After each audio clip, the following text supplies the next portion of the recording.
Here follows an extract from my book Artful Designs, available from Amazon. Chapter 15, Part 1.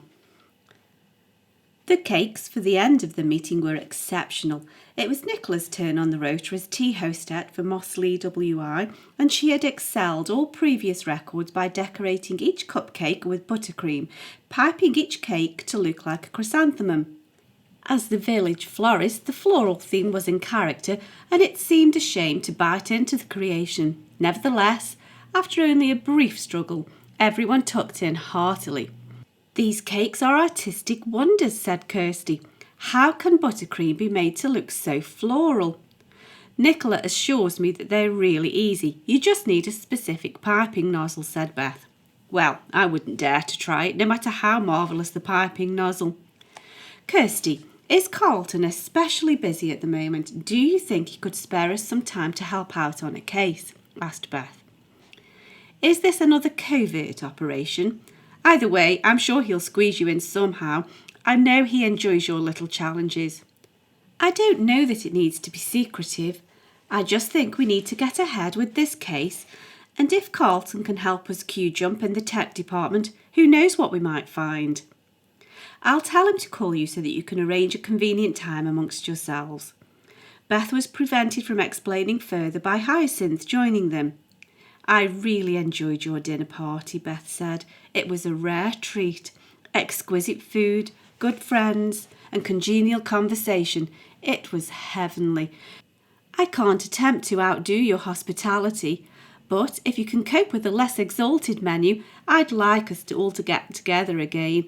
I've been practicing the Schumann, so I'm as prepared as I'll ever be."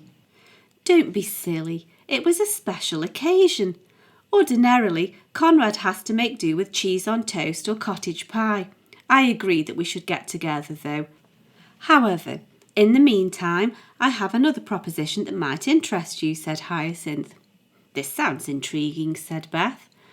"Some time ago, Theo opened the museum up to a group who refer to themselves as the Historical Stitching Society. They used to meet each week at the Whitworth, but of course had to stop when the renovations began." "That sounds quite marvellous," said Beth. "What do they do to warrant such a title?" "It's obvious enough, really," said Hyacinth. "They collaborate their efforts to produce reproductions of famous historical textiles. The museum seemed the perfect venue for such a group. Surely the point of a place such as the Whitworth is to serve the community.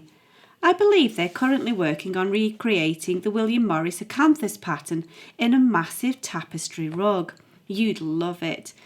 Most of the dirty work is finished at the gallery, and Conrad and Theo both agree that the gallery needs using again to breathe some life into the place. It can't be open to the general public for exhibitions yet. It's not ready for that.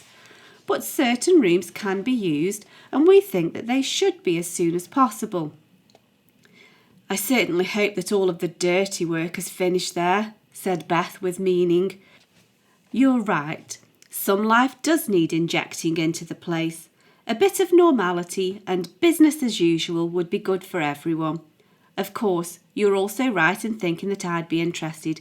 Is the group open to new members? Maybe I could fit it in after I've finished teaching, even if I'm a bit late. I'd love to join in." "I thought you would. I go to make tea as I can't sew for toffee, though I wish I could. I can just about sew a button on. But William Morris tapestry is beyond me. I can make a decent brew, however, so at least I can be involved somehow. And making a good cup of tea for the workers is helping one way or another. I love just being there in the midst of it all. I've really missed it while the gallery has been closed, and I'll be thrilled to go back," said Hyacinth. "I've just remembered reading about a similar society in the Victorian era," said Beth. "The wife of a silk dyer set up a group to recreate the Bayeux tapestry. The only problem was that the museum which provided the reference had censored the original and had covered all the naked men on the borders of the tapestry with clothing, and so they stitched pants on all of them." "How bizarre! At least that was more likely to suit their Victorian sensibilities," said Hyacinth. "Our group shouldn't have those sorts of worries at present. Even the strawberry thief should pass Victorian scrutiny."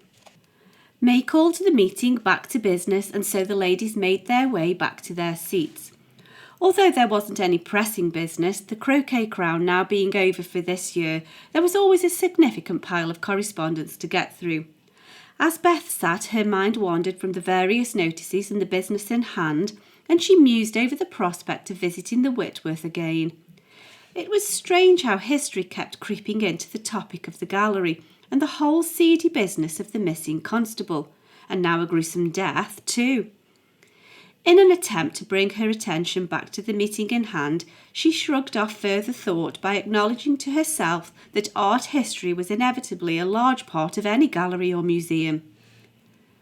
The meeting was soon over, and after a brief chat with a few members as people found their coats and walked to the door, Beth made her way home.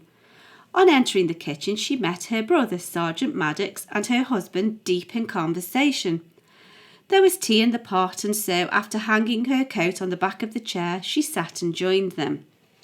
For the full book of Artful Designs, available in paperback or as an ebook, follow the link in the cards in the description box or find details on my website at sharonbill.com. Thanks for listening.